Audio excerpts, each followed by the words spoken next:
E aí, tudo bem? Tô passando aqui rapidinho para dar um recado para vocês. Eu sou o Ale Santos. Em breve chego no seu tocador com o podcast O Que Vem Depois, nova produção da Central 3. É um podcast desenvolvido por mim, no que eu tenho chamado de uma jornada rumo ao desconhecido. Nos episódios trago sempre especialistas em temas promovendo debates e discussões sobre o nosso futuro, misturando política, ciência e cultura pop. Tudo junto e misturado. E é sempre bom lembrar, o podcast que vem depois foi um dos contemplados do programa Mais Vozes, iniciativa da Central 3 e da Apoia-se. Não esqueçam, em agosto, o que vem depois chega na podosfera. O podcast que você ouve agora é uma produção da Central 3. Cristo Redentor, braços abertos sobre a Guanabara.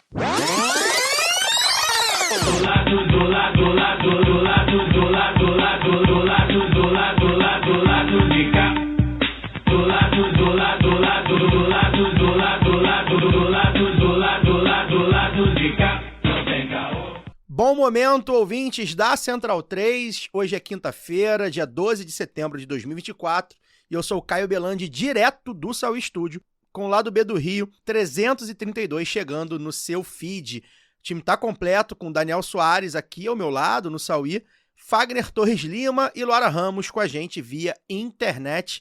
Também está com a gente no Sauí Estúdio, Valquíria Nicterói, professora, militante, candidata a vereadora de Niterói pelo PCdoB.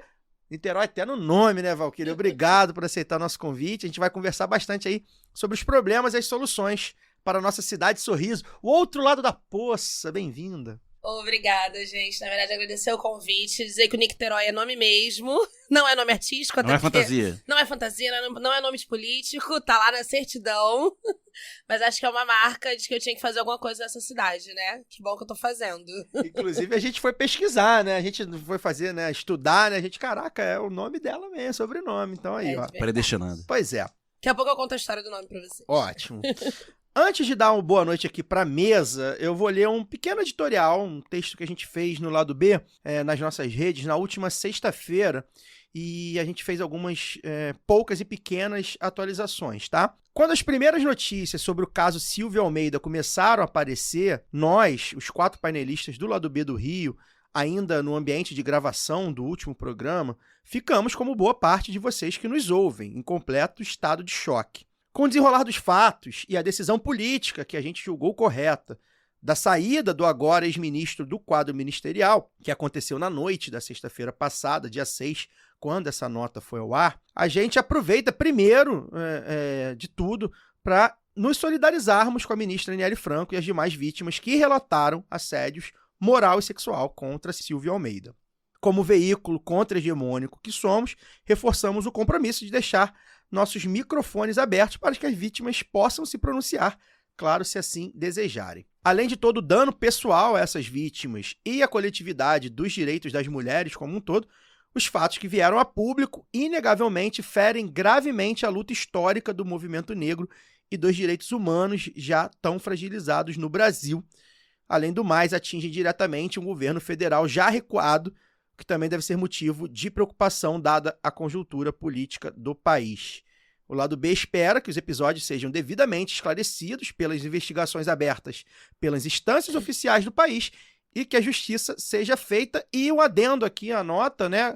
A Macaé Evaristo assume o Ministério dos Direitos Humanos e a gente também aqui deseja todo sucesso a Macaé. Luara, bem-vinda. A gente acabou se deparando aí com um grave caso de violência de gênero na política, um assunto que a gente fala aqui quase sempre, principalmente quando a gente traz candidatas mulheres no âmbito das eleições, mas enfim, não só isso, né? Então, queria ouvir o seu boa noite. Olá para você que está me ouvindo a partir de agora, olá Caio, Wagner, Daniel, olá para nossa convidada, né? Sempre bom ter mais uma mulher aqui com a gente, estou animada para te ouvir, Valquíria. Mas, Caio, eu acho que o rápido posicionamento do lado B sobre o caso foi irretocável, e até por isso eu não quero comentar especificamente isso, né, o caso. Mas esse termo novo que a gente, inclusive, já tratou aqui no lado B 246, com a Ana Carolina Araújo, do Instituto Asmina, que é a violência política de gênero, né? que caracteriza esse tipo de violência, quem são os principais alvos, né, e por quê. Tudo isso que a gente discutiu naquela ocasião vale para a gente refletir um pouco sobre por que esse tipo de violência continua se perpetuando, né? E apesar de ter dito que eu não quero falar especificamente das denúncias contra o ex-ministro Silvio Almeida, porque eu quero tratar aqui de uma forma mais abrangente, né, o que eu vou falar, eu quero trazer um dos pontos que eu considero importante para a gente refletir junto aqui hoje. É que quando a gente fala de assédio, principalmente assédio sexual contra mulheres, essa é uma forma de violência que não está no campo moral, né? Embora a maior parte das pessoas, inclusive de esquerda, levem para esse campo, que é sempre, eu devo lembrar, repleto de subjetividade, né? O que é tolerável para uma pessoa pode não ser para outra. Então, essa coisa de querer saber o que de fato aconteceu e tudo, isso acaba revitimizando essas vítimas, porque expõe uma intimidade, expõe fragilidades, expõe gatilhos, né? Para outras vítimas também desse tipo de violência. Então, o que eu queria destacar é que numa sociedade em que o valor de uma mulher está não no que ela é ou faz, mas no que se presume dela, né, suas características físicas, morais, intelectuais, as consequências desse tipo de assédio são brutais. Eu, infelizmente, não conheço nenhuma mulher que atua politicamente e nunca tenha sido vítima de violência política de gênero. E o assédio sexual é uma forma de dizer que o valor dessas mulheres está condicionado à sua suposta disponibilidade sexual. Isso é devastador. E eu falo isso também como vítima de assédio sexual e de violência política de gênero. Tanto quando fui candidata, como também durante a minha militância. Isso é mais comum do que a gente imagina e a gente ainda não está sabendo tratar, né? A gente pode depois conversar sobre, né, se faltou protocolo ou não nesse caso, ou como combater isso, né, para que não ocorra mais. Mas é devastador. Que a gente começa a se perguntar se realmente tem valor, se tem algo a dizer, se as nossas vozes devem ser escutadas, ou se a gente só está nesses espaços porque, enfim, alguém tem algum outro interesse, ou se é para cumprir a cota, né? Porque até a disputa pela ideia das cotas como um direito passa também pelo enfrentamento da violência política de gênero. Então, esse é o meu destaque de hoje, porque isso precisa deixar de ser um assunto do campo moral, como eu disse, né? Enfrentar a violência política de gênero é compreender que as mulheres precisam de condições dignas para fazer e mudar a política com suas experiências. É isso. Esse assunto vai voltar ainda, certamente, o lado B vai debater, porque as coisas vão andando, vão desenvolvendo, e a gente fatalmente vai voltar a esse assunto, caso Silvio Almeida. Enfim, reitero tudo que eu já falei lá no editorial. Fagner, bem-vindo. Tem umas notícias do fim do mundo aqui para você, hein? Segundo o Instituto Nacional de Pesquisas Espaciais, o INPE, o total de focos de incêndio mais que dobrou entre 1º de janeiro e 10 de setembro, na comparação com o mesmo período do ano passado. Todos os anos, de julho a agosto, o país enfrenta essa chamada aí temporada do fogo, né? Principalmente na Amazônia, cobrindo o norte de fumaça. E a gente já falou sobre isso em programas passados, né? Recentemente, aconteceu com Manaus, enfim, com Roraima, etc. Mas neste ano, o fogo mais que dobrou e cobriu praticamente o país inteiro. E é importante destacar que imensa parte dessa fumaça vem de incêndios que são utilizados para desmatar, né, as áreas e também processos agropecuários, né, de limpeza, renovação de pastos, etc. E aí a pergunta que eu te faço, Fagner, a gente está sendo atacado, como diria lá em Bacurau? Boa noite a todos, boa noite Caio, boa noite Daniel, boa noite Luara, boa noite Valquíria, obrigado pela presença.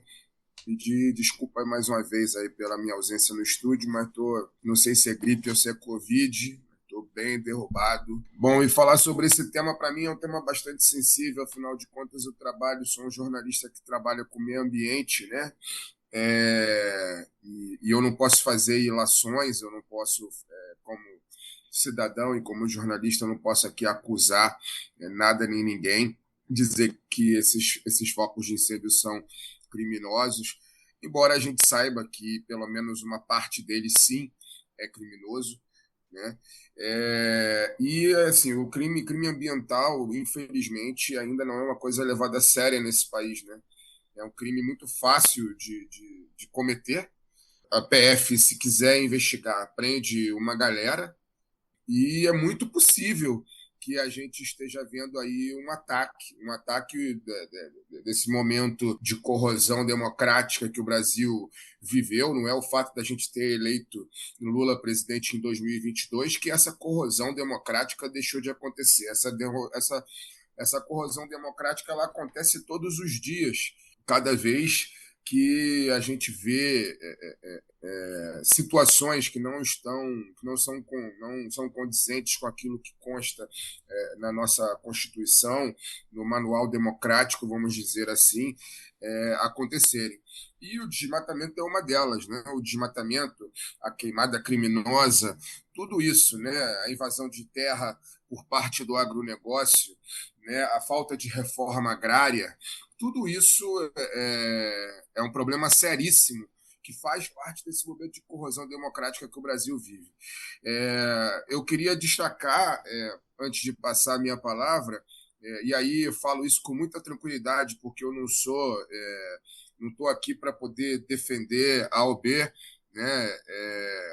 Eu gostaria de falar sobre a questão, sobre a demora que eu vejo acontecer das ações do governo que nós elegemos com o discurso correto, que era o discurso de colocar a pauta ambiental na centralidade da discussão política, e a gente não vê isso acontecer, né? Eu estava na Amazônia 3 semanas atrás, e 3 semanas atrás a gente já tinha notícia de centenas, já milhares de focos de incêndio o país afora. Estava no Pará, e no Pará a gente já estava sofrendo os efeitos das queimadas que estavam acontecendo. Isso 3 semanas atrás. A gente está vendo há 3 semanas o noticiário sobre questão de queimada e questão climática dominar, né, o assunto das manchetes dos principais portais de notícia do Brasil, né, exceto os 2 ou 3 dias ali e que o foco se voltou contra o Ministério de Direitos Humanos, né, contra a figura do Silvio Almeida, em função de tudo que aconteceu. Todos esses dias, a questão climática e a questão das queimadas esteve na centralidade da discussão do jornalismo, né, de mainstream brasileiro. E a gente não está vendo, eu vou repetir, com muita tranquilidade, eu posso dizer isso, a gente não está vendo o assunto ser tratado com a velocidade e com a urgência que deveria ser tratada pelo governo atual. Eu, particularmente, me sinto um passageiro do fim do mundo, vendo o que está acontecendo. Sou um passageiro do fim. Aquilo que nós conversávamos privadamente hoje, Caio, de manhã. A sensação que me dá de angústia é de perceber o fim do mundo acontecer e eu tendo que continuar a trabalhar. Minha vontade é de fazer como o Franz Kafka fez lá em 1914. Hoje de manhã, a Alemanha invadiu a Rússia e à tarde eu fui à praia. A minha vontade é de fazer isso, né? Porque as coisas não estão acontecendo como deveriam acontecer no combate às mudanças climáticas. Ontem o presidente Lula anunciou algo que já vinha sendo falado como promessa de campanha dele, isso em 2022, a criação da autoridade climática. Nós já vamos para o 3º ano de governo e isso não entrou na pauta como deveria entrar. Obviamente, nós somos um podcast assumidamente de esquerda, nós apoiamos e continuamos apoiando o governo Lula, né? Mas eu acho que a gente não pode fechar os olhos para o que está acontecendo. É gravíssimo o que está acontecendo no Brasil, vai ter impacto sobre as gerações, sobre as nossas gerações e as gerações futuras. Então, fica aqui o meu registro. Eu acho que a gente precisa olhar com mais carinho e colocar a questão ambiental na centralidade do debate político brasileiro, né? Aproveitar que o momento é favorável a nós, afinal de contas, estamos no governo, né? O futuro a gente não sabe, mas estamos no governo, a gente tem que levar esse assunto com a seriedade que ele merece. E fazer a disputa política, né? Acho que o governo precisa fazer essa disputa política, porque são muitos elementos, muitos atores políticos que vão de encontro com os interesses de cuidar do meio ambiente, né? Enfim, de resolver os problemas ambientais. O Congresso, que já por várias vezes barra essa coisa do projeto da autoridade climática, entre outros, a gente sabe que o lobby do agro no Congresso é muito forte. os estados, né, os governos dos estados, que a gente sabe que nos locais, principalmente nos locais onde o agro é economicamente um motor da economia, os governadores e deputados e, enfim, senadores, são todos bancados pelo agronegócio. E aí cabe ao governo, já que nem sempre na canetada dá para fazer alguma coisa, chamar essa disputa política e dizer, ó, a gente tá tentando, quem não tá deixando aqui, ó, tem nome, né? Enfim, eu acho que o governo falha também nesse sentido, vamos ver agora como é que vão andar as coisas. Daniel, bem-vindo. E mais uma vez aí, né, a gente vê uma emergência climática no país e a gente se debate com uma incoerência que a mídia liberal impõe, né? Ela passa o dia inteiro, todo dia, durante já décadas, pedindo corte de custo orçamentários, diminuição da máquina pública, chamando investimento, né, de gasto. E aí, quando tem algum problema como esse, um problemaço, né, uma questão dramática, nesse caso atual das secas e das queimadas, a mesma mídia aparece cobrando que o governo não investiu previsto em medidas preventivas, enfim. A gente, como o Fagner fez a crítica dele, né, a gente tem moral para reclamar do governo, para dizer o que o governo deveria melhorar, mas convenhamos, né, a mídia hegemônica não tem, né? Boa noite. Boa noite a todos da mesa, boa noite aos ouvintes, né? Bom momento para quem não estiver ouvindo de noite. É isso, né, que a gente tem um discurso único, né, quanto à questão orçamentária, que é preciso necessariamente gastar menos do que se arrecada, não pode aumentar a arrecadação, né, porque quando você vai em cima de qualquer... Quando você tenta aumentar a arrecadação, você vai em cima de interesses estabelecidos. O Haddad deu uma boa entrevista nessa semana, falando de que Brasília é a cidade dos lobbies, né? Falou abertamente. E não tem lobby de pobre. É lobby de grande empresa, é lobby de agro, etc. Lobby de quem tem dinheiro. Então, esses lobbies influenciam o Congresso, que é quem define, né, a lei orçamentária, que é quem define a legislação tributária. Então é muito difícil você conseguir criar, arrecadar mais, né, em cima de quem ganha mais, e por isso a gente acaba tendo um sistema regressivo, né, que onera a classe média e os mais pobres. E quanto ao orçamento, né, que o governo consegue ter aí uma margem cada vez menor de manobra, né, o Congresso vem sequestrando cada vez mais o orçamento, é uma pressão, o Congresso cria gasto, não é responsabilizado por isso, né? Que é quando a gente vê os analistas econômicos falando na Globo News, CNN e outros canais e nos jornais, sempre cobrando em cima do governo, do executivo, né? Porque tá gastando muito, porque tá aumentando, porque tem déficit, porque vai gerar inflação, porque vai pressionar os juros, né? Eu já expliquei de outras vezes que não é bem assim, mas mesmo partindo do princípio que fosse, tem todo esse discurso, e na hora que você tem um grande evento, que eu não vou chamar de midiático, né, mas que tem atenção da mídia, porque tem que ter mesmo, né, grandes enchentes, as queimadas, tragédias, ou estradas esburacadas, problemas na saúde, problemas na educação, aí você vem o subtítulo, o governo tinha que ter, programou para investir não sei quantos bilhões, programou para investir 20 e investiu 15, programou para investir 15 e investiu 10. Investiu 10 porque vocês ficam pedindo para cortar custo o tempo todo. Né? E na hora de cortar o custo, por conta das relações, das correlações de força, né? Como disse o Haddad, não tem lobby de pobre, né? Você não vai cortar custo de quem financia a indústria, você não vai cortar custo de grandes contratos, você vai cortar custo de quem não vai ter, que não vai ter quem reclame, ou que quem reclama não tem força política. Então, coadunando aí com a fala do Fagner, é importante o governo não apenas tomar as atitudes necessárias, né, técnicas, práticas, como politizar essa questão. Não apenas a questão das queimadas, mas a questão da saúde, a questão da educação, e se comunicar de uma forma que faça as pessoas, que comunique as pessoas e as faça entender que quando não tem dinheiro, quando tem que cortar o orçamento da saúde, quando tem que cortar o orçamento da educação, quando tem que cortar o orçamento do meio ambiente, é porque não se deixou cortar em outros pontos ou porque não se deixou aumentar impostos em outros lugares, né? Porque há interesses por trás disso. E a mídia, né, esqueci de deixar esse ponto, né? Ela não explica, né? É o caso, literalmente, o nome aos bois, nesse caso específico das queimadas. Pois é. Ela bancada, mais um lobby do agro, né? E não explica. O agro é tech e o agro é pop. Exatamente.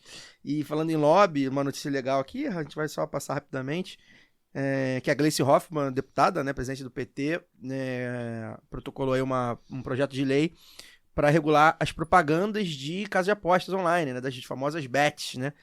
E algo bem básico, bem óbvio, que, enfim, não deveria ter resistência alguma, que é equiparar as propagandas a cigarro e a bebidas alcoólicas, ou seja, estamos falando de vícios, né? Mas vamos ver como é que vai ser o lobby dessas bets no Congresso. Fagner, você quer complementar? Complementa rapidamente, por favor. Não, eu só queria fazer só um registro, porque eu acho que isso também é uma informação. A gente está falando de muita coisa ruim, mas as coisas boas a gente também tem que registrar nesse podcast. É porque a gente está gravando hoje, quinta-feira, e ontem, na quarta, morreu Alberto Fujimori, aos 86 anos. O capeta ganhou concorrência no inferno. Desde ontem, ganhou oposição à direita lá no inferno. Como eu vi hoje. Fica aqui o registro. Como eu vi hoje nas redes. Não, eu vi hoje nas redes que quando morre alguém, se você não tiver coisa boa pra falar, né? Você não fala nada. Então morreu Alberto Fujimori. Coisa boa. Coisa boa. Pois é, coisa boa. E os grandes meios de comunicação brasileiros, quando foram noticiar, chamaram de polêmicas os crimes contra a humanidade que o governo dele cometeu ali entre 1990 e 2000. Polêmicas. Crimes contra a humanidade e polêmicas. É isso. Esterilização de 300 mil mulheres. Coisa pouca. Pois é. Nazista, força por 7 peles, porque oposição à direita vai vir firme agora no inferno. Antes de iniciar aqui o nosso papo com a nossa convidada, vou dar aqueles recadinhos.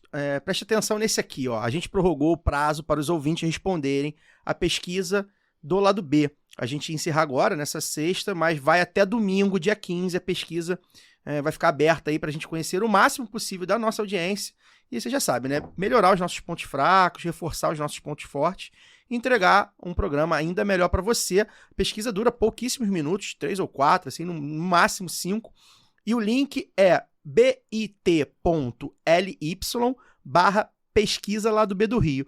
Para facilitar, vai estar aí na descrição do episódio e tem também nas redes sociais do lado B. Então, até o dia 15, domingo, a gente pede que você participe, né, responda e compartilhe com os amigos e amigas que ouvem, ou ao menos já ouviram alguma vez na vida, o lado B.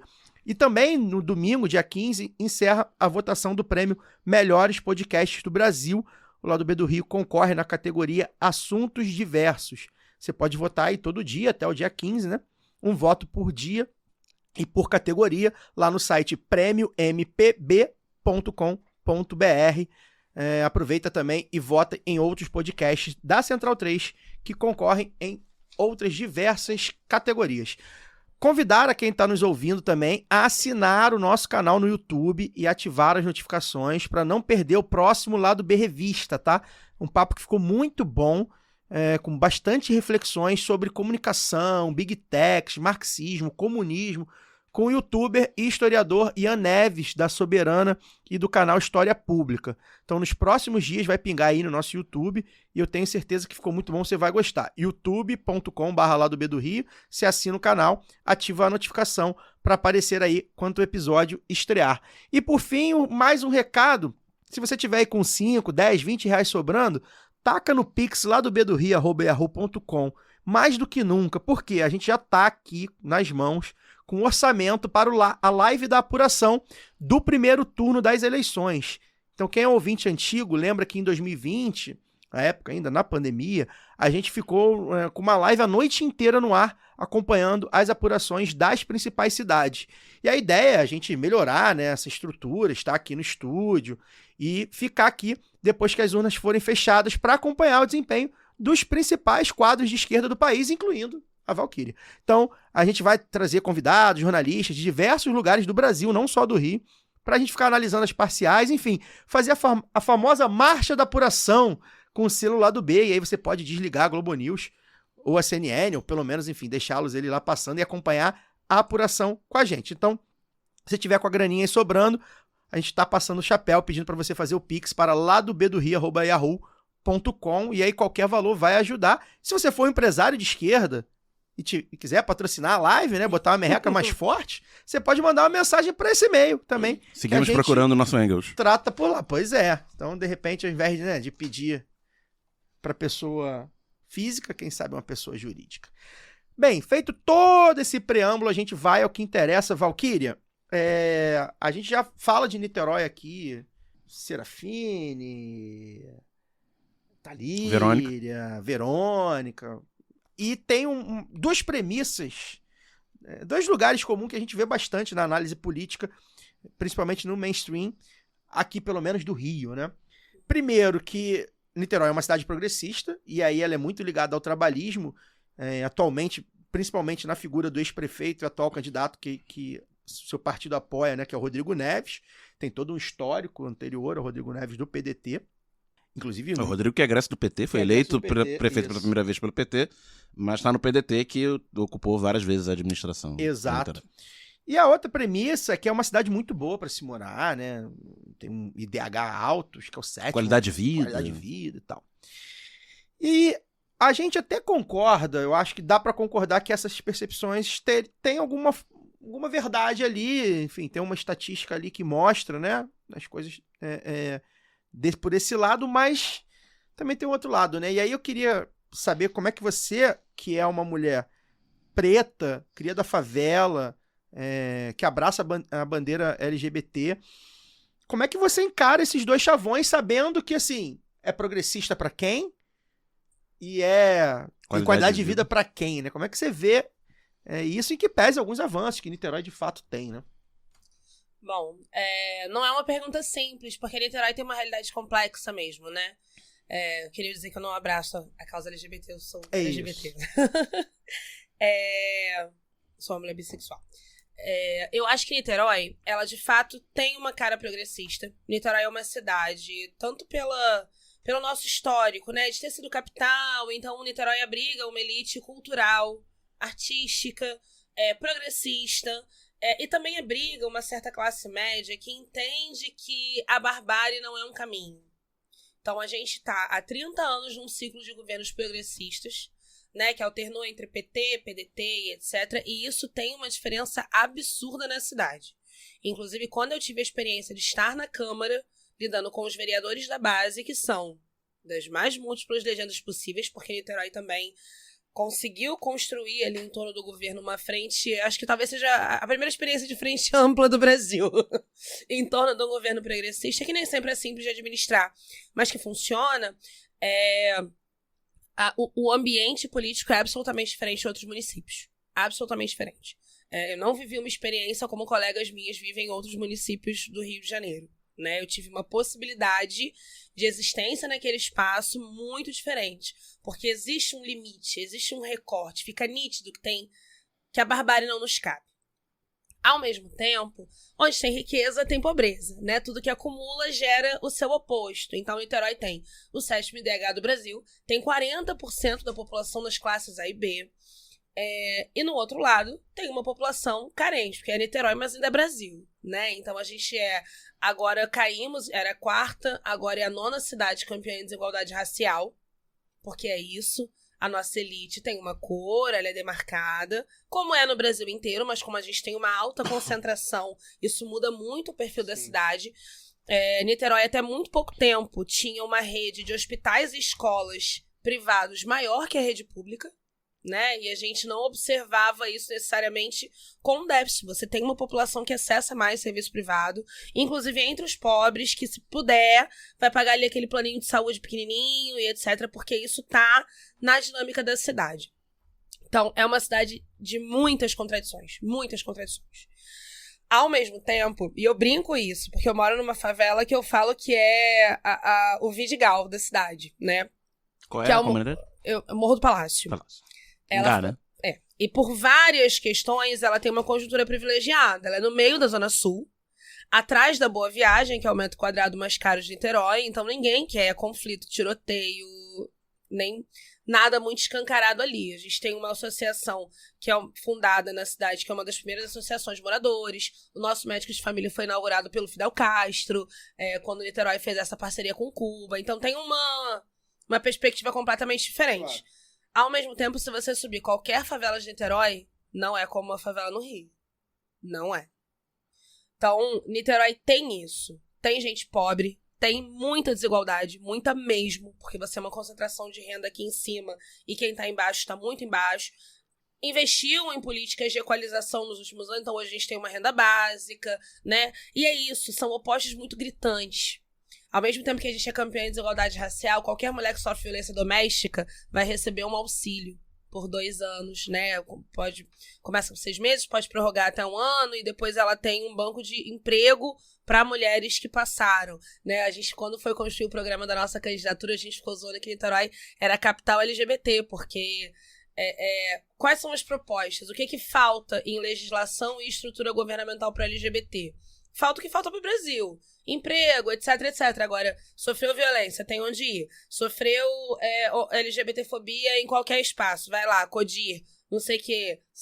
Tem uma série de aparatos para a população mais vulnerabilizada que fazem a gente ser muito diferente. Mesmo na condição mais precária, existe uma estrutura para você acessar. Isso é muito louco de observar mesmo, né? Porque, embora eu reconheça as milhões de atrocidades, por exemplo, Niterói bateu o recorde, o relatório da Comissão de Direitos Humanos diz que Niterói é campeã em prisões por reconhecimento facial, que foi uma das bandeiras, inclusive, que eu mais enfrentei, assim, porque a gente tem um programa de segurança pública que é exemplo nacional. Isso é verdade. Em Niterói você vai pegar o seu telefone, você vai andar com ele na mão em qualquer lugar.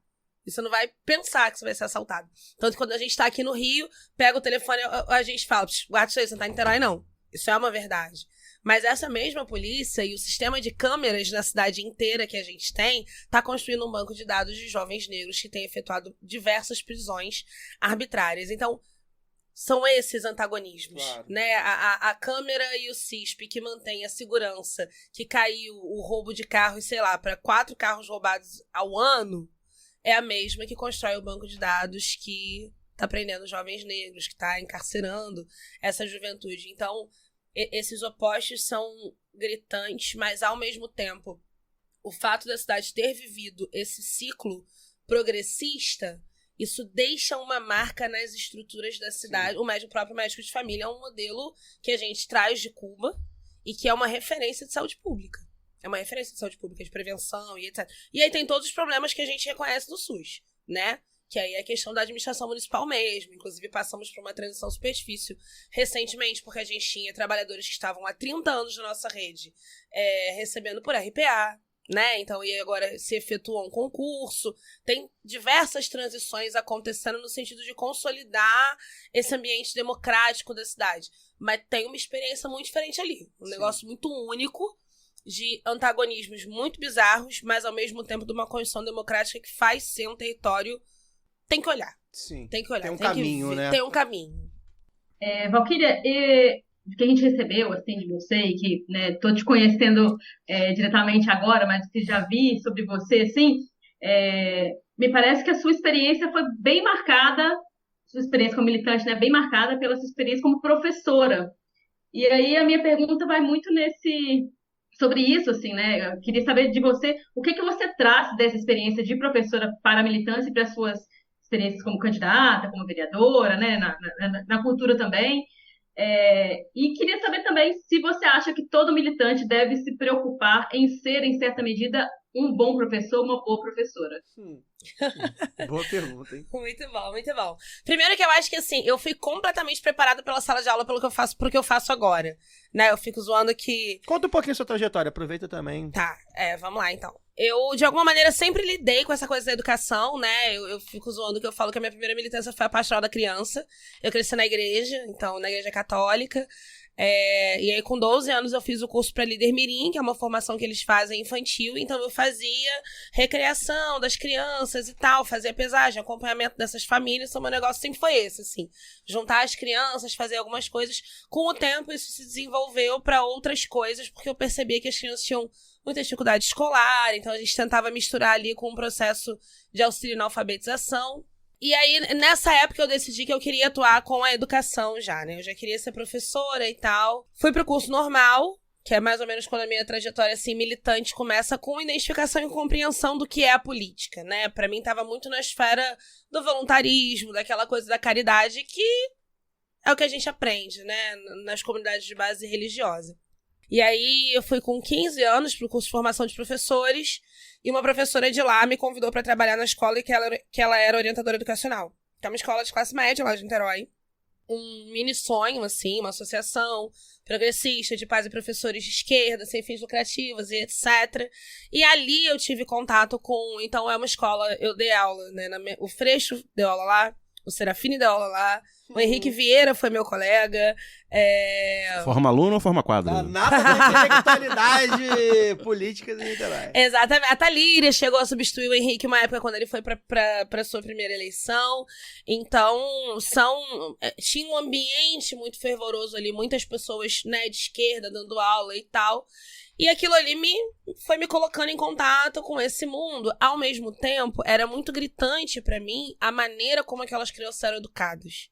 Era muito diferente de qualquer experiência de educação que eu já tinha visto, que eu já tinha experimentado, né? Então, eu percebia que todos os comandos e respostas eram diferentes dos que eu tinha aprendido. Então, se você chorou, ninguém fala pra você não chorar. Você é acolhido. E com o tempo, e conforme eu fui me envolvendo mais com a militância, ficou muito nítido que elas tinham uma educação diferente, porque elas eram de uma classe diferente da minha, né? E da cor também, né? Ao inverso das escolas onde eu estudei, eu tinha turmas majoritariamente brancas, né? Por muito tempo fui a única professora negra da escola.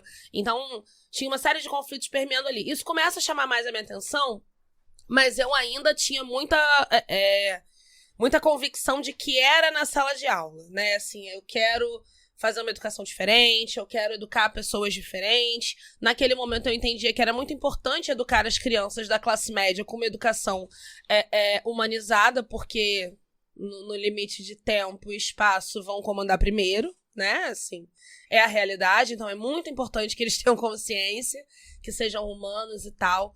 Mas esse incômodo começou a me cutucar um pouco mais de que eu sempre fui muito, muito fissurada pela questão do movimento negro, já era o que eu estudava. Paralelamente, eu dei aula e aí fui avançando, né? Então, na escola, eu estava organizando o Grêmio, conhecendo as forças políticas e dando aula, né, no contraturno. Depois fui para a universidade, conheci o JS, o PCdoB e etc. Passei pelo PT um tempo, mas a lógica das correntes me deixava muito confusa. Pra mim, o centralismo no céu e na terra. E aí conheci o PCdoB e etc. Já tinha uma proximidade maior com essa vertente da racialidade e eu entendi que não era para aquilo que eu estava estudando. Eu precisava ensinar gente como eu a chegar onde eu cheguei, né? Essa experiência da contradição que eu vi ali acontecer me chamou a atenção sobre a minha própria trajetória e por que é que eu tinha furado essa barreira, né? Que foi indiscutivelmente pelo caminho da educação. Então, tive uma família que não tinha, às vezes não tinha gás para cozinhar, mas minha mãe pagava uma escolinha privada de fundo de quintal lá no bairro, porque a gente ia ter uma educação melhor e quando não deu mais para pagar, a gente foi pra pública, mas ela mandou a gente pra... Eu cresci em São Gonçalo, né? Ela mandou a gente pra Niterói pra estudar porque as escolas de Niterói eram melhores. Então, tinha um foco muito forte de que a educação era um caminho. E aí, eu me direcionei e falei, não, então eu quero dar aula pra escola pública. Eu quero ir pra escola pública e tal. No meio do caminho, eu acho que a política me atropelou, né? Eu já tava no DCE da universidade, já tava no movimento estudantil, já tava muito envolvida com isso e ficou muito nítido pra mim, quando eu vou estudar política educacional, como é que se organiza a educação, que todas aquelas inquietações que eu tinha quando eu tava lá no curso normal, que eu ia fazer o estágio na escola estadual e falava, cara, o que tá acontecendo aqui, sabe? Como que eu tenho 40 crianças numa sala, de 8 a 14 anos, todas misturadas, metade analfabeta, uma professora que, cara, uma senhora já, que não tem mais nenhuma condição. O que acontece aqui nesse caldo de problema? E aí, quando eu vou pra universidade, aí é o que felizmente o Gramsci traduz como a praxis, né? A teoria retroalimentando a prática, eu percebo que a contradição tá fora da escola. Então, quem financia a escola? Quem organiza a escola? Onde se determina o currículo da escola? E é aí que eu olho para a política. Então, eu olho para a política com o interesse de mudar a educação, né? Tanto se você me perguntasse alguns anos atrás, qual é o seu maior objetivo, assim, o que tu quer ser? Eu falava, vou ser ministra da educação. Agora eu falo que eu vou ser presidente. Mas melhor, né? Já que é pra sonhar. Pra ter caneta, eu quero a caneta maior. Mas é isso, assim, eu passei a olhar a escola a partir da perspectiva de fora, entendendo que é uma relação dialética, né? A escola tanto é determinada pela política quanto o contrário. Afinal de contas, a gente tá ali construindo as próximas gerações e transmitindo o que a sociedade acumulou, mas eu olho pra essa parada pensando isso. Então, assim, eu acho que a escola me preparou 100%, né? Eu falo inteligência emocional, Boa. que é, cara, quando você vê um bichinho de 1,10 m gritando com você e você não sacode ele pra longe, você aprendeu a ser um ser humano melhor nesse momento. Né? Eu acho que a inteligência emocional, a capacidade de administrar interesses muito divergentes em grupo, coletivamente, e atender todo mundo, porque eu Fazer falo... política o tempo inteiro, escola. Fazer política o tempo inteiro. Fazer política o tempo inteiro. Então, cada um tem uma vontade sem convencer todo mundo num espaço de tempo, num ambiente que eles precisam fazer a mesma coisa. A confiança de liderar, eu acho que isso é uma parada. A política pode não parecer. Eu vou fazer 11 anos no PCdoB. Eu tive contato com quadros incríveis. Ser um bom quadro não te faz um líder. E ser um líder não te faz um bom político. A política exige habilidades muito específicas da gente. Muito específicas, né? Eles ficam zoando que eu falo, qual é a sua maior dificuldade? Falei que agora eu não posso mais xingar os outros. Fala besteira pra mim, eu faço assim, eu dou um sorriso. Aí eu saio e tá bom. Não, então eu preciso te responder com a maior delicadeza do mundo. Essa habilidade de entender o que as pessoas querem, de sentir o que as pessoas precisam, de direcionar, é muito específico mesmo. Pro bem e pro mal. Né? Eu conheço políticos que eu olho e falo, cara, o maluco nasceu pra fazer isso, tá fazendo pro mal. Sim. Mas ele nasceu pra fazer. Ele veio Depende do interesse que vai. Ele veio com todo o repertório Tem prontinho. Tem talento. Pra tudo tem talento, né? Eu era uma ótima professora. De verdade. Isso é uma coisa que eu não tenho modéstia. Eu era uma ótima professora.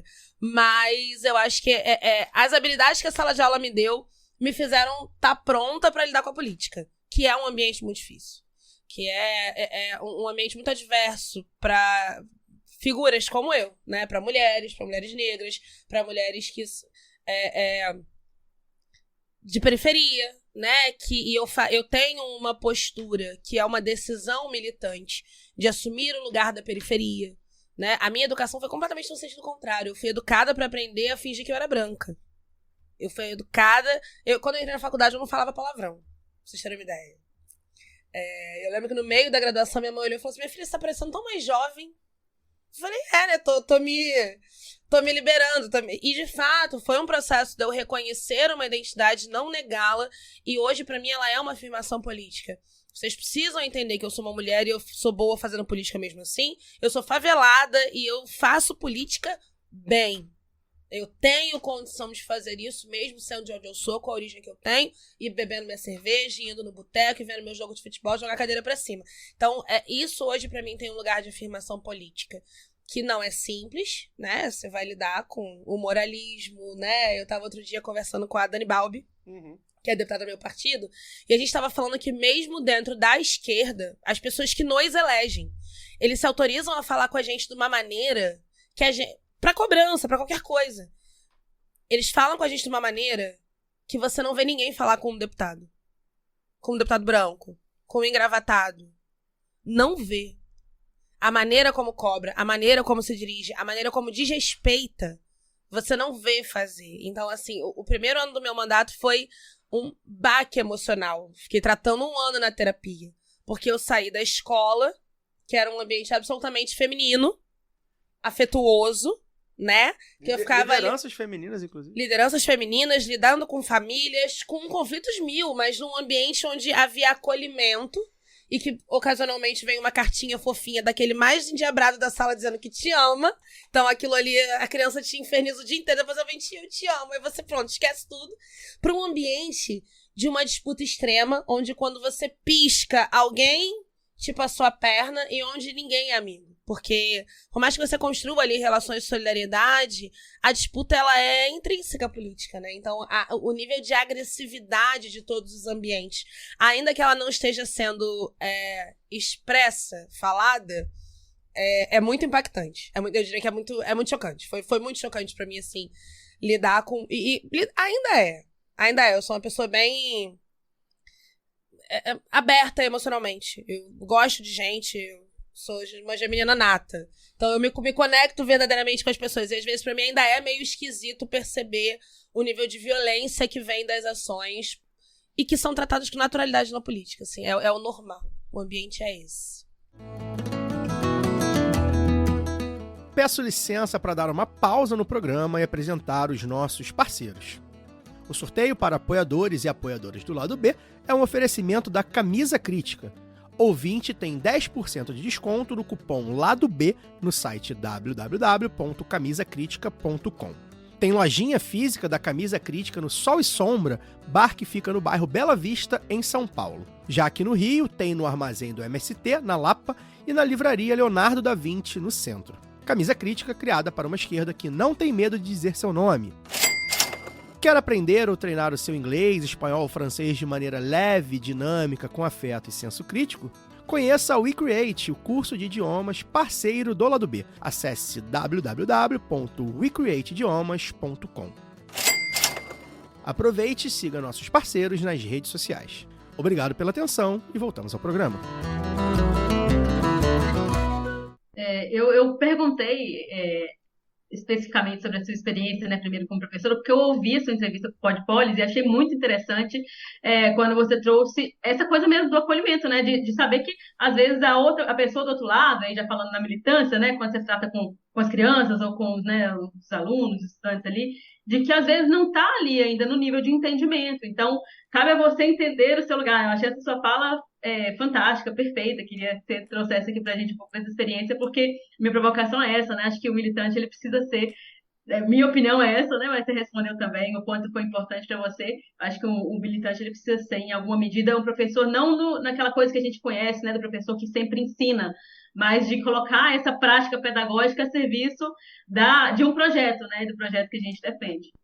Eu acho que tem isso, né? Você me lembrou agora essa fala, porque essa coisa de ouvir o outro e entender de que lugar ele fala, né? Até falava muito isso quando a galera perguntava, mas a gente tem que falar com o povo, entender a linguagem do povo, e aí é muito o movimento que a gente faz de entender a criança, né? Quando a criança de 5 anos, ela dá um piti, ela não tá dando um piti, ela tá expressando com os recursos que ela tem o que ela tá sentindo.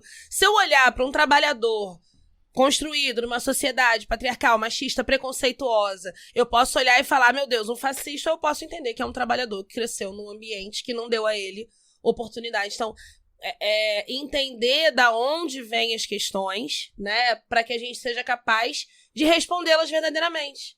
Então, fez uma fala machista.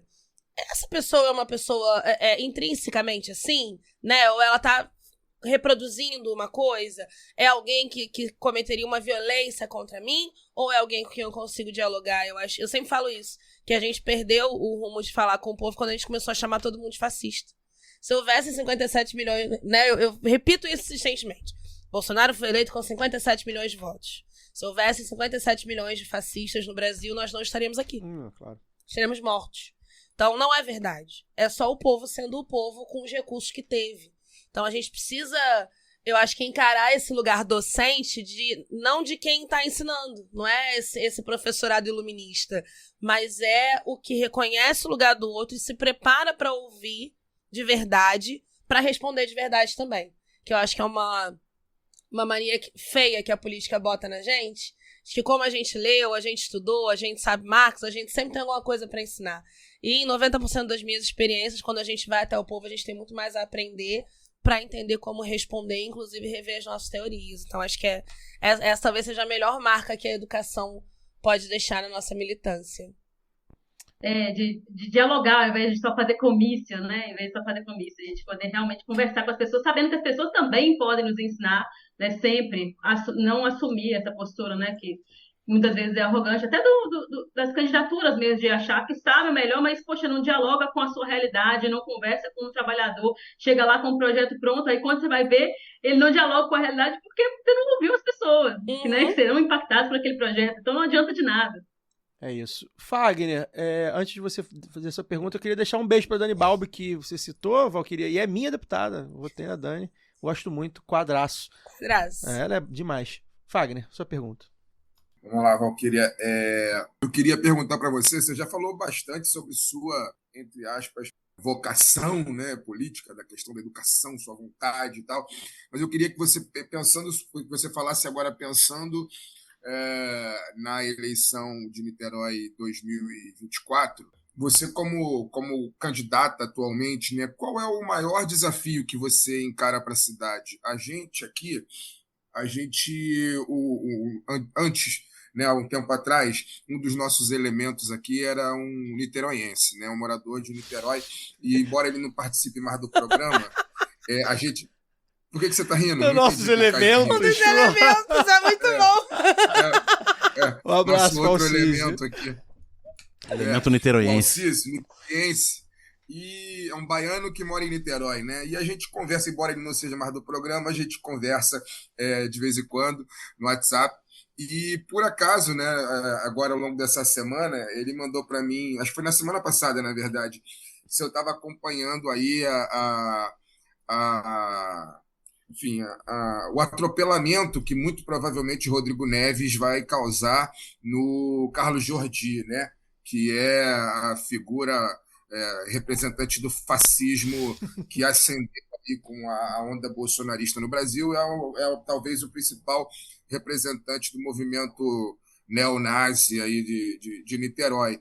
E eu queria que você falasse, né, sobre isso, né? Você acha que, embora o Rodrigo, que é o favorito, né, nas eleições, vença essa eleição de maneira acachapante contra o candidato neonazista, da mesma maneira que, inclusive, deve acontecer aqui no Rio de Janeiro, né? Ainda assim, você acha que o combate a essa ideologia que cresceu em função dessa onda bolsonarista nacional, você acha que isso é o principal desafio para a política de Niterói, para a população de Niterói, é o enfrentamento a essa ideologia que nos desumaniza, ou você vê outros desafios ainda maiores para a cidade ao longo dos próximos 4 anos que você gostaria de interferir através do seu mandato? Ótima pergunta. Cara, eu acho que o debate de ideias, ele é o desafio da nossa geração, né? Então, assim, inclusive, a minha pesquisa, eu tô agora concluindo a minha graduação, parei, voltei, etc. E agora estou no processo de finalizar de verdade. Eu direcionei a minha pesquisa para racismo no ambiente escolar. Então, é um tema muito delicado para mim, porque eu trabalho com casos de racismo contra crianças. E isso é muito sério de se falar num país onde os educadores e a educação já é tão atacada, né? Então, por exemplo, quando eu estive na Câmara da outra vez, que eu sou suplente, assumi por 1 ano e meio, uma das principais propostas que eu levei com muita força era a gente ter uma formação antirracista permanente para os docentes. Porque não adianta você querer colonizar o pensamento das crianças com um currículo que não faz sentido para elas, né? Então, embora Niterói tenha uma rede qualificadíssima, né? Quase 60% da rede de Niterói tem mestrado e doutorado, os docentes. Então, é uma rede extremamente qualificada, mas que precisa entender as contradições que essas crianças da rede pública vivem. E, para mim, o racismo ele atravessa isso de maneira central. Agora, eu diria que Niterói está no momento de olhar a floresta na pauta da educação, né? Olhar a floresta e reestruturar tudo. Tudo. 8, 9 anos atrás, eu estava na escola privada, dando aula, e os pais estavam tirando os filhos da escola privada para levar para a rede pública de Niterói. A nossa rede de educação especial, né, que é o nome, enfim, que você conhece, ela era uma referência nacional. Quem tivesse um filho com qualquer necessidade educacional especial, tirava da privada e botava na pública. Porque era melhor ficar lá. Os pais da educação infantil estavam tirando e botando nas creches do município. E a gente teve uma série de atravessamentos na rede que desestruturaram completamente essa organização, né? A pandemia foi acachapante, assim. Primeiro, porque o número de matrículas aumentou bizarramente por conta do empobrecimento da classe média. Então, o cara da classe média que perde poder aquisitivo entende que a educação infantil é uma fase que ainda dá pra driblar depois se precisar, ele tira e bota na pública. Tanto que a nossa maior demanda hoje é creche, educação infantil. É 0 a 5, né? Então você tem a classe média indo pra lá, você tem uma população gigantesca de gonçalenses indo pra Niterói por conta dos auxílios que Niterói tinha. A gente tem um estudo hoje que mostra, só que é difícil, que você vai expulsar a criança da escola, que mostra que pelo menos 20 a 30% da nossa rede são crianças de São Gonçalo. que a gente identifica que estão na nossa rede. Que é uma população que é quase o dobro e com um serviço que deve ser a metade. Que deve ser a metade. Então, assim, é isso que é o louco. Pra analisar Niterói olhando pros vizinhos, você acha que é o paraíso, mas quando você vai olhar Niterói, você vê que tem problema beça. Então, eu acho que a nossa rede precisa de uma reorganização, uma reestruturação. Os professores, por exemplo, precisam migrar para o regime 40 horas. Não existe educação integral com professor com concurso de metade de hora. Isso é uma bandeira que eu levanto há muito tempo e que eu insisto com o governo, né? Porque o meu concurso é 20 horas. Mas eu era professora de educação infantil. Educação infantil é integral. E escola integral não é escola de tempo integral.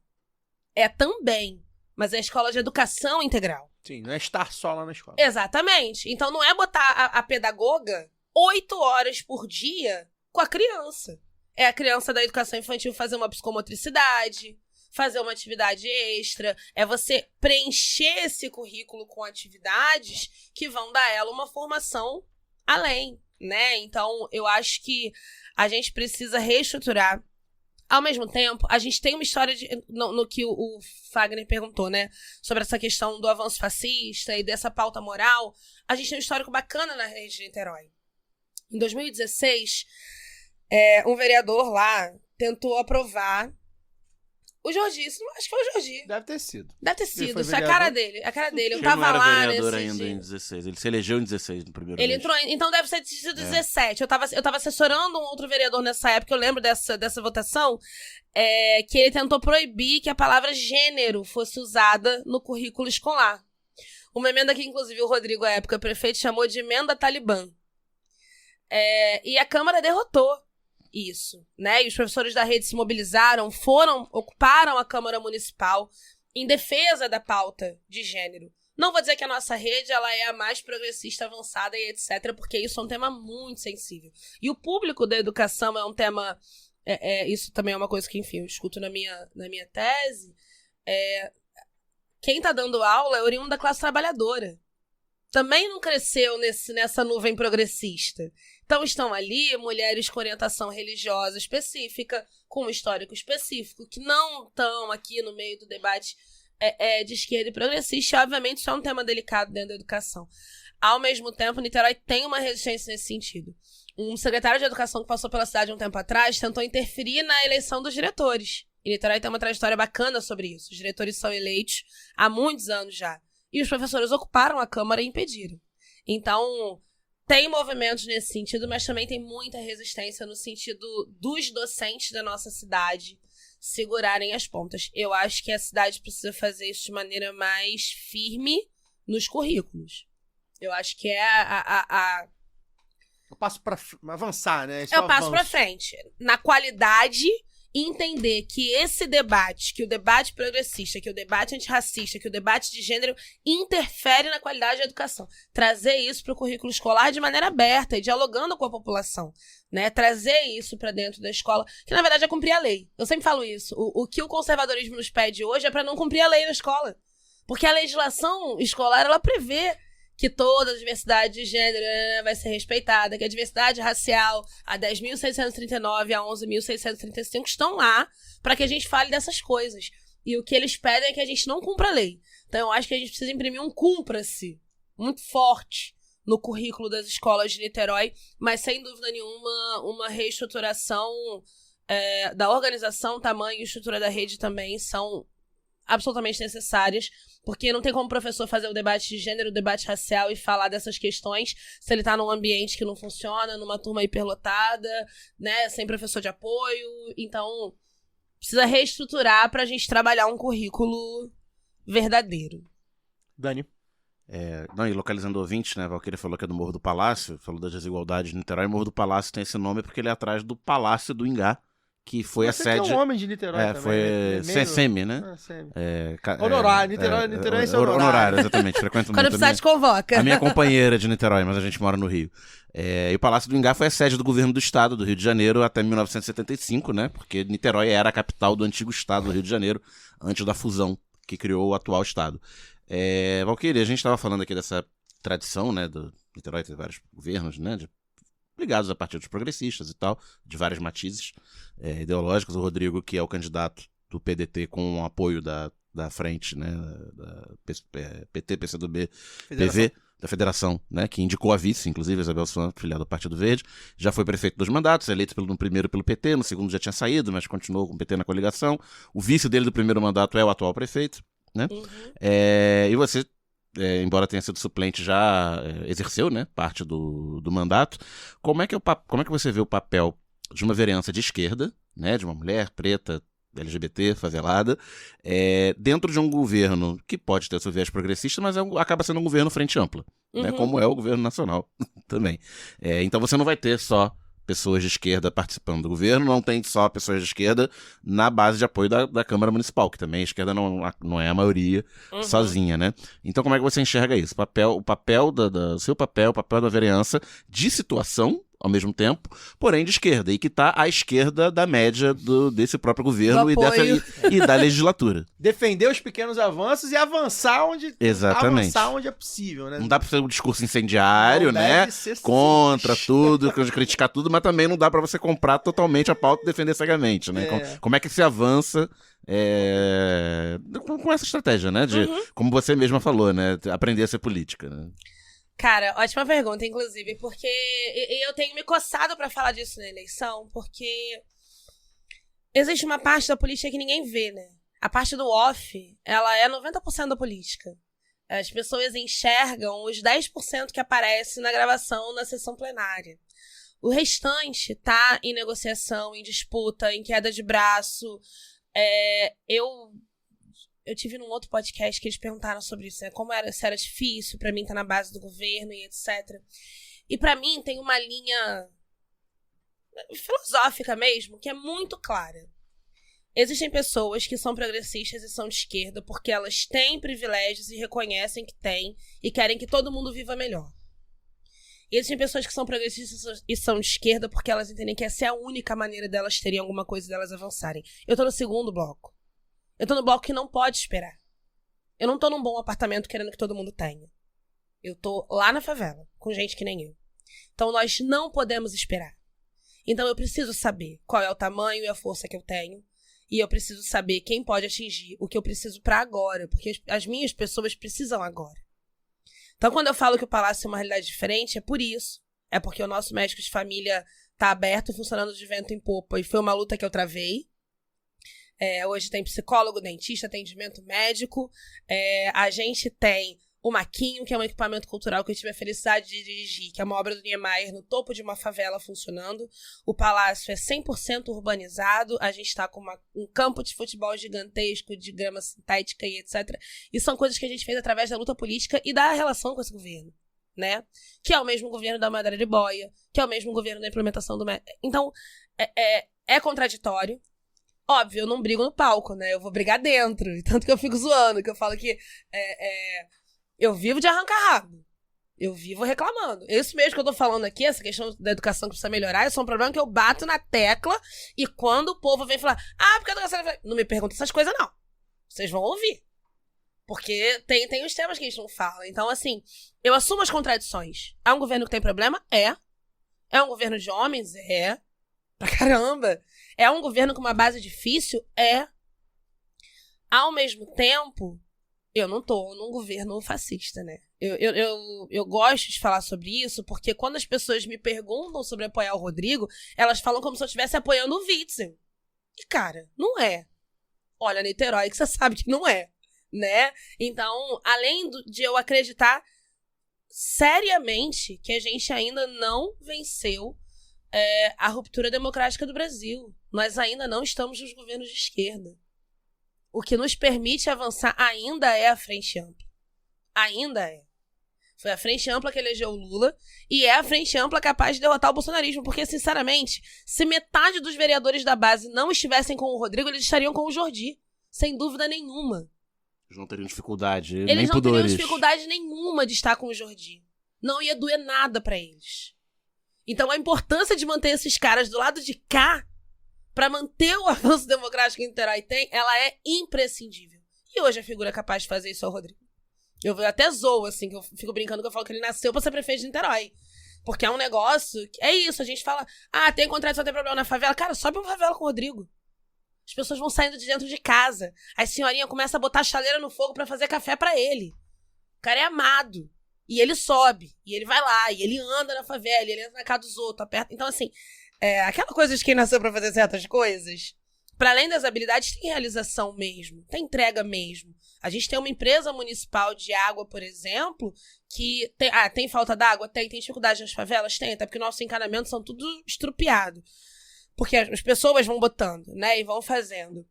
Mas se você ligar para Águas de Niterói e disser que tá sem água numa favela, a empresa vai. Mesmo sem você pagar água. Porque isso é uma orientação da prefeitura.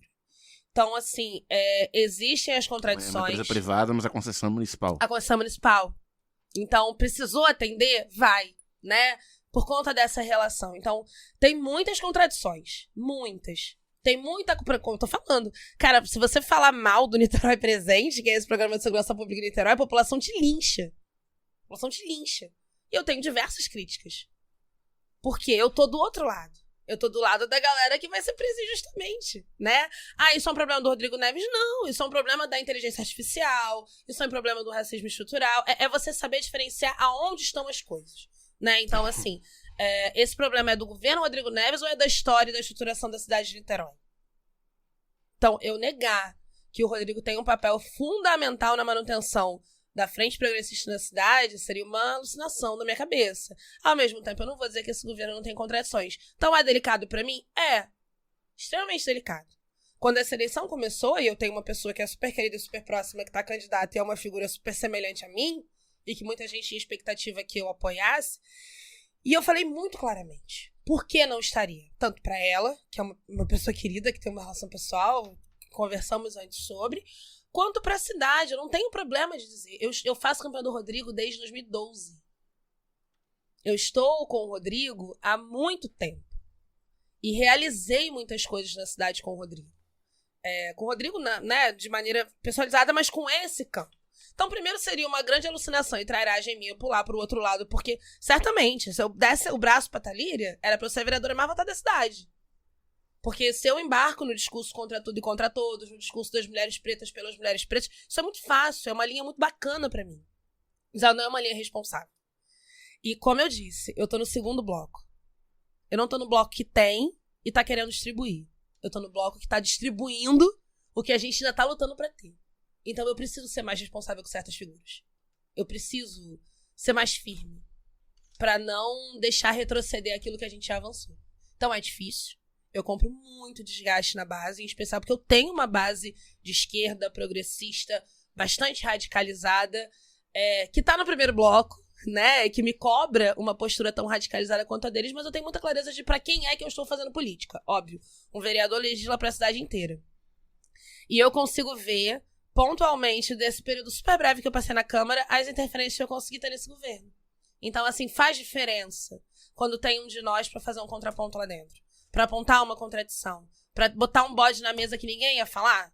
Porque essa galera, esses aí que a gente tá segurando pra não embarcar pro outro lado, eles não estão nem aí pra certas coisas. Então tem bode que não vai aparecer na mesa nunca, se não for um de nós a colocar. Normalmente eu sou quem leva o bode pra mesa. E é um papel que eu assumo tranquilamente. Só que não esse tá no off, né? Essa briga tá no off da política. A gente não faz ela na arena aberta. Porque não faz sentido eu apoiar o cara e ficar falando, mas ele aqui, eu briguei com ele ontem, reclamei disso, falei isso. Claro. Não faz sentido, né? São questões da negociação política que todo mundo tem. E contradições existem em todos os lados, eu assumo as necessárias para continuar fazendo o que a gente tem feito. E tem a questão do tensionamento à esquerda também, né? Que é isso, que se deixar o Rodrigo Neves, assim como o Eduardo Paes aqui no Rio, e todos os demais políticos de centro-esquerda, centro-direita, enfim, essa nomenclatura, né? Menos a esquerda, digamos assim, eles vão, a Câmara dos Vereadores vai engolir eles com um monte de bolsonaristas. Eu diria que eu sou o lobby do pobre.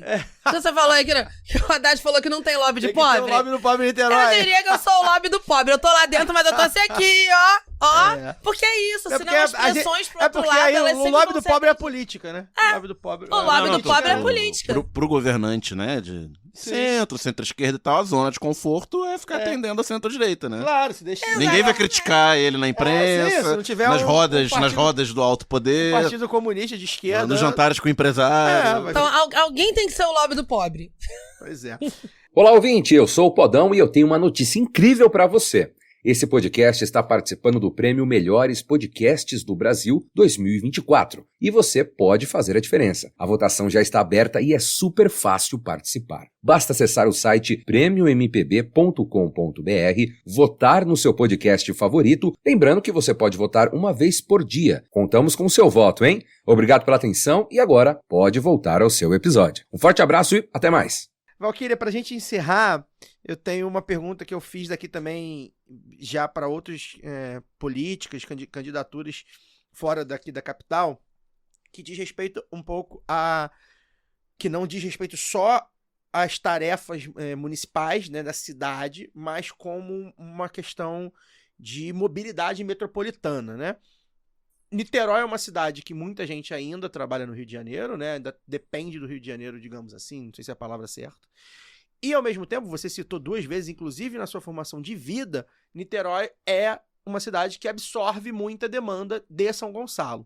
E queria que você falasse um pouco como é que você enxerga o papel de Niterói e, portanto, de uma vereadora de Niterói, e, portanto, de um prefeito, como é o prefeito que você é o candidato que você está apoiando, que já foi prefeito, o Rodrigo, nesse papel de Niterói como uma cidade que ela tem uma dinâmica pendular com o Rio de metrópole, cidade, né, menor, e ao mesmo tempo, principalmente com São Gonçalo, é uma cidade que é a metrópole de São Gonçalo, assim, por assim dizer. Vocação de capital. Vocação de de Niterói. Pois é. Não perdemos. Pois é. Queria como é que dentro dos limites, né, da municipalidade, como é que você pretende atuar na Câmara?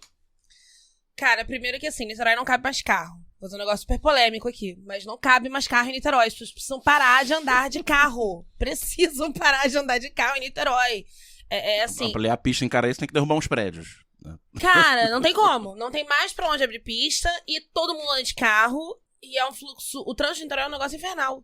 E não tem como resolver se não tiver diminuição do uso do carro. Tô falando um negócio aqui que eu vou perder voto com isso, porque ninguém quer deixar o carro em casa. Mas a verdade é que a gente precisa avançar para um transporte público que seja mais efetivo. Niterói está debatendo já um projeto de subsídio público para diminuição da passagem de ônibus. Que hoje a gente tem o metro rodado mais caro do estado do Rio de Janeiro. Passagem mais cara que a do Rio. Você paga R$ 4,90 num ônibus que vai do centro pro Ingá, do centro pra Icaraí, que é a mesma passagem do ônibus que vai pra Pendotiba, que vai pra região oceânica. Então, assim, tem uma tabela muito louca em Niterói. E aí o poder público precisa... Aí a prefeitura precisa entrar numa negociação com essas empresas, né? Tem um projeto já sendo debatido, já estava no estudo de impacto para subsidiar, para diminuir o preço da passagem. A princípio era para conter um aumento e agora ele evoluiu para diminuir o preço para a gente incentivar o uso do transporte público. Ao mesmo tempo, a gente vai precisar repor linhas que saíram durante a pandemia e que as empresas de ônibus não recolocaram. Então, assim, para você investir em mobilidade, você precisa ter um transporte público de qualidade. Niterói já fez um avanço no último período, que foi a expansão bizarra das ciclovias, né? A gente tá chegando a... Eu esqueci o dado. Não vi tanto esse negócio, mas assim, ciclovia no mundo inteiro. A ciclovia no mundo inteiro, agora tem um sistema municipal de bicicleta compartilhada, né? Que é a NitBike. Então você já tem diversos... E a galera tá usando mesmo, é bacana de ver. Você já tem diversos projetos que dá para ser cumpridos com o rolê da bicicleta. Ao mesmo tempo, eu acho que muito em breve a gente vai ter que investir no rodízio, como algumas cidades fazem, né? Porque não cabe a quantidade. E é isso. E aí, isso atravessa tantos debates. Por exemplo, quando eu comecei o mandato, a gente atendia muito a galera dos taxistas. E eles me trouxeram uma parada que eu nunca tinha pensado. Você não consegue controlar quantos carros estão entrando na cidade de outros municípios. Quantos Uberes rodam em Niterói, no Rio, em São Gonçalo? Como é que você planeja o fluxo do trânsito se você não sabe quem tá vindo? Quantos estão vindo? Sem registro, né? Porque a gente não libera mais licença de táxi para controlar a quantidade de carro que tá circulando na rua. Mas o Uber você não controla. E é o aplicativo mais usado pela galera hoje para se locomover para qualquer lugar, né? Moto, como que você organiza o trânsito com essa galera? Que a gente sabe que tem um monte de acidente, né? uma dificuldade ali dos carros respeitarem o motociclista e o vice-versa.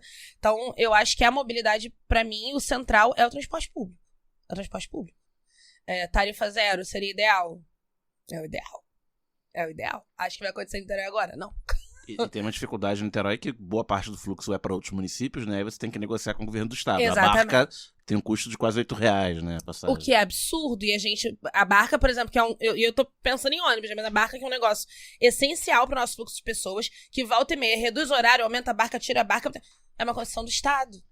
Mas a cidade que tá ali segurando é Niterói capital. Sim. Então, assim, precisava passar de alguma maneira por nós e a gente não consegue. É isso, a tarifa zero depende do estado, porque você tem um fluxo intermunicipal.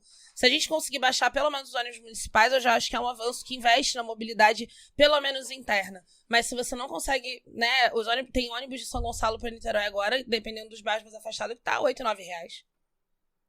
Então, assim, é um absurdo pro trabalhador que sai de lá pra vir aqui e a galera deixa de conseguir emprego, porque a passagem é cara demais, né? Então, eu acho que mobilidade é essencial pra qualidade de vida, inclusive. Porque o tempo que você perde em trânsito e nesse rolê é absurdo, mas aí a gente precisa realmente pensar uma expansão desse nosso poder, porque sem negociar com o governo do estado... E como é que você vê essa negociação, né, entre prefeitura e governo? Como é que você acha que um vereador, né, de Niterói pode fazer? Ou o próprio prefeito, caso volte, né, o Rodrigo, a gente tá dando aqui, a gente vê as pesquisas, fala, caraca, mas enfim, né, só conta quando vale só lá. Só sabe quando abre a urna. O Rodrigo voltando, como é que você vê esse cenário de negociação entre as cidades mesmo, para resolver esse problema, o problema de educação, como você falou, que absorve muitas vezes São Gonçalo, de saúde, como é que você, esse panorama atual, assim, de resolução, São Gonçalo vai passar, evidentemente, aí por uma nova eleição, como todas as cidades, é possível que o prefeito seja reeleito também e tal, como é que você tem visto esse diálogo entre Niterói e São Gonçalo? Niterói e São Gonçalo é complexo. Só fazer um complemento aí à pergunta. Não é uma parte, é um complemento mesmo, porque o assunto a gente está falando de transporte, né, de ir e vir, e agora a gente envolveu a negociação das prefeituras com o governo do estado. É importante frisar, né, o governo do estado simplesmente abandonou as barcas, né? E as barcas é um meio de transporte fundamental, não só para o carioca que frequenta Niterói, quanto principalmente para o niteroense que frequenta o Rio, trabalha no Rio, muitas vezes trabalha no Rio, né? A gente está falando aí de um transporte de massa que carrega milhares de pessoas todos os dias e que foi completamente abandonado nos últimos anos pelos governos estaduais. E aí você, como niteroense, como uma candidata, né, a vereadora de Niterói, como é que vê também esse cenário aí de negociação envolvendo, inclusive, as barcas também? Cara, Niterói e São Gonçalo eu acho mais complexo, né? São governos com orientação completamente divergente. E o Capitão Nelson, ele tá meio soberano, né? Lá em São Gonçalo, não fala com ninguém, não coisa com ninguém. Derramou a grana da SEDAI na cidade de uma maneira absurda, assim. É assustador, assim. Niterói Capital, eu acho que vai fluir, sim, né? O Paes e o Rodrigo já têm uma articulação, se reeleitos, e é o que as pesquisas apontam. Eu acho que a gente tem condição de formar aí pelo menos um conglomeradinho de forças para dialogar com o governo estadual. Niterói já tem investido numa relação com o governo estadual através de alguns deputados da cidade, o próprio Vitor Júnior, que é deputado estadual de Niterói, quer dizer, não é de Niterói, né, é do Rio de Janeiro todo, mas ele sai de Niterói, ele tem construído determinadas interlocuções com o governo do estado. Eu acho que a concessão das barcas é um negócio que precisa ser urgentemente discutido, as condições e como se trata, e eu acho que talvez tendo a prefeitura de Niterói e a capital juntas nessa articulação, a gente pode ter uma força maior aí pra dar uma pressionada no governo do estado. A empresa tá querendo, diz que quer pular fora, né? Já ela sempre ameaça. Que é essa loucura, de que os caras metem a mão, cobram caríssimo, prestam um péssimo serviço, mas nunca tá valendo a pena pra eles. Se não me der dinheiro, vai embora. Mas nunca tá valendo a pena, né? Então... E quem vai ser a empresa que vai assumir? Tem todos esses debates. É igual quando a gente fala, por exemplo, a Enel em Niterói. Né? A Enel é um problema no Brasil inteiro. Qual empresa vai entrar? Vamos encerrar a concessão. Assume quem? Entra quem agora? Então é um negócio para ter um planejamento de transição que eu acho que a união de Niterói e capital, e se a gente conseguir atrair São Gonçalo, Seria importante. pode ser uma força pra gente negociar aí a questão das barcas, dessa mobilidade aí que tem que sair. Valquíria, muito obrigado pela sua presença. Acho que a gente bateu um papo bacana aqui sobre Niterói. Queria que você deixasse seu recado final, suas redes, enfim, para o pessoal acompanhar a sua campanha. Obrigado mesmo. Gente, valeu vocês pelo convite, foi um prazer. Quem quiser me acompanhar mais é Valquíria Nicterói, Valquíria com W e K. Nicterói é como escrevia antigamente, N-I-C. A história do nome. Deixa eu contar. Finaliza com a história do nome. Cara, eu sou Nicterói de contar. verdade. Meu bisavô foi escravizado na cidade, né? Enfim, depois de libertos, alforriado, não tinha mais seu nome original e adotou o nome da cidade. E assim ficamos. E por isso a grafia antiga, porque era a grafia da época. Exatamente, era a grafia da época. Então ficamos os Nicteróis. Muito bom. Eu brinco que quando eu for prefeita, eu vou fazer uma estátua do lado do Araribóia. Mas é brincadeira. Representando a cidade. Os Nicteróis, mas é brincadeira. Mas queria agradecer mesmo. É isso, Valquíria Nicterói. Como eu digo, assim, o slogan da minha campanha é Niterói que queremos, do asfalto à favela.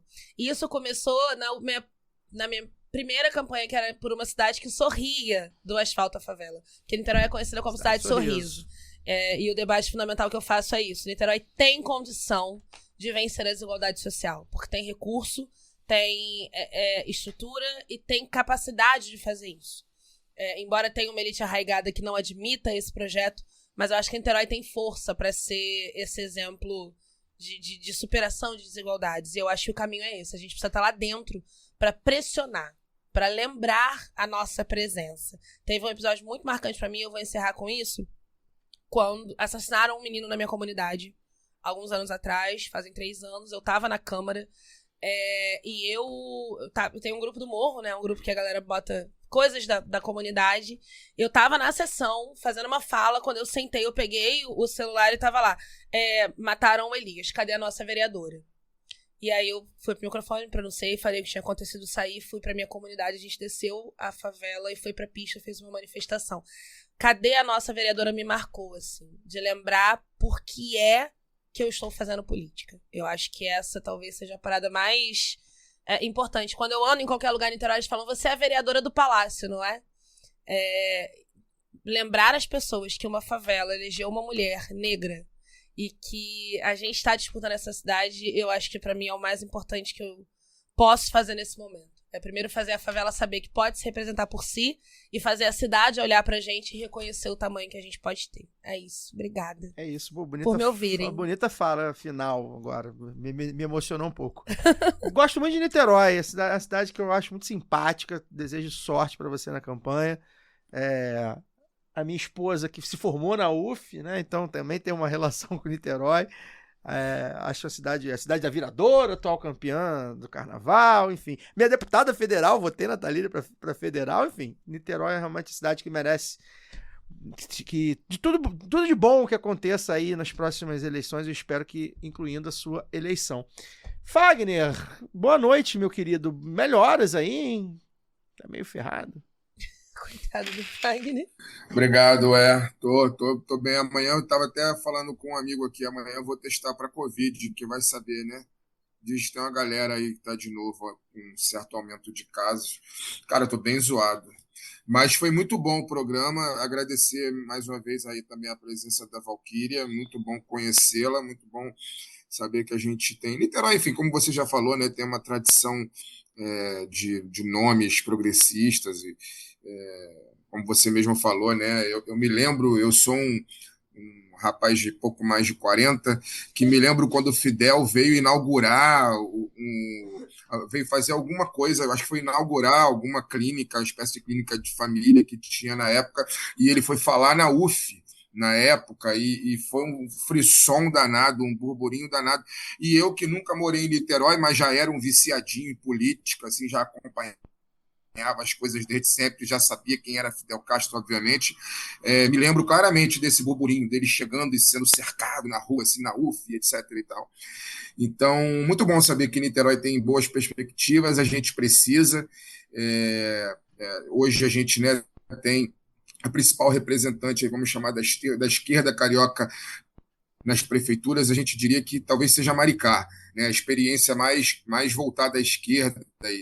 E acho que Niterói tem um papel fundamental por ser a maior cidade ali do leste fluminense, né? A cidade com mais, né, entre aspas, representatividade, né? Então, acho que a gente precisa não só aumentar essa experiência progressista em Niterói, como também exportar ali para os municípios vizinhos ali de Itaboraí, São Gonçalo. Ai, meu Deus, que tristeza São Gonçalo. Mas, enfim. E é isso. Semana que vem eu espero estar recuperado da minha gripe e espero estar de volta ao estúdio. E tamo junto. Um abraço. Daniel, boa noite. Valeu, foi ótimo. Boa noite e depois a gente toma um chopp na Cantareira. Com certeza, você tem que ter. Luara Ramos, boa noite, até semana que vem. Boa noite, Caio, Fagner, Daniel. Obrigada, Valquíria. Boa noite, mas obrigada, porque o programa, eu acho que o pessoal vai curtir muito, porque a gente curtiu, né? Eu tava comentando aqui com os meninos do grupo, falei, caramba, é bom ouvir os comunistas, né? É muito bom ouvir vocês falando, falar da Danival também, é um dos meus programas favoritos, já foi entrevistada aqui. É muito bom ver gente falando de forma a materializar os nossos sonhos. Eu acho isso sempre muito incrível, assim, porque a gente para ouvir e fala, caramba, é possível, né? Tá vendo ser feito, é possível ver lideranças, e as eleições municipais trazem muito isso pra gente, né? A dimensão dos territórios, né? A importância dos territórios, da atuação nos territórios, que se fala assim, como virou aquela coisa, porque temos que voltar para as bases, mas teve gente que nunca saiu, então por que a gente não está elegendo essas pessoas? Então, agradecer mesmo. Espero que todo mundo curta como eu também curti te ouvir, Valquíria. Obrigada. Valeu.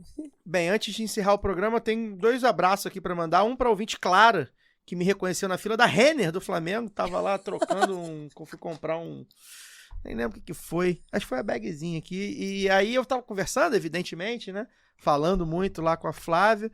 Aí quando eu passei na volta, você é o Caio do lado B, né? Eu falei, pô, sou eu. Ela reconheceu minha voz. Um abraço pra Clara e mandar. Belíssima voz baixo, de né? Caio Belandi. Falo baixo, discreto, falo nada, imagina. Pois é. E mandar um abraço também pra Larissa Porto, que é minha amiga da Valquíria, fez aqui o meio-campo pra gente entrevistá-la. Dar um beijo aqui. Também é um ouvinte do lado B. Mandar um beijo pra ela. E a gente vai ficando por aqui. Semana que vem vai ter uma análise mais ampla, mais conjuntural aí das eleições municipais que já estão batendo a Fagner porta. ali, ó. Fagner, você tem um tchau? Vamos mandar um abraço também, Caio, acho que você também, para o Paulo Semissec, um ouvinte nosso. Grande Paulo. Que entrou em contato com a gente aí recentemente. Autor de artigo e tudo sobre o lado Isso. B. Conversou com o Caio sobre o lado B aí para o doutorado dele, também conversou comigo na última segunda-feira, a gente bateu um papo de 1 hora e pouco, sobre jornalismo independente. Então fica aí um abraço pro Paulo aí pela moral que ele deu pra gente, pelo carinho também. Aproveitar que eu tô falando com o Fagner aqui, desejar ao Fagner melhoras aí, espero que você esteja inteiro para os próximos confrontos a partir da próxima semana, viu? Tem isso, hein? Eu tô desejando bem, cara. Semana que vem. Eu fiquei gripado uma semana antes, justamente para na semana do confronto estar inteirinho. Já vi que vai ter alguém vai faltar algum programa, enfim, mas depois a gente vê o que acontece. Bem, gente. Acho que eu vou fazer promessa pro Blue Sky, hein? É verdade. Aliás, quem tiver no Blue Sky, anunciar, né? O lado B do Rio já tá no Blue Sky, Daniel já tá, Fagner já tá, eu também já tô lá. A Luara ainda tá de detox nas redes, que é o famoso doce. Gente, vou lá. Um beijo forte e complexo a todos. Tchau, tchau. Este podcast foi editado por Fernando Cesarotti.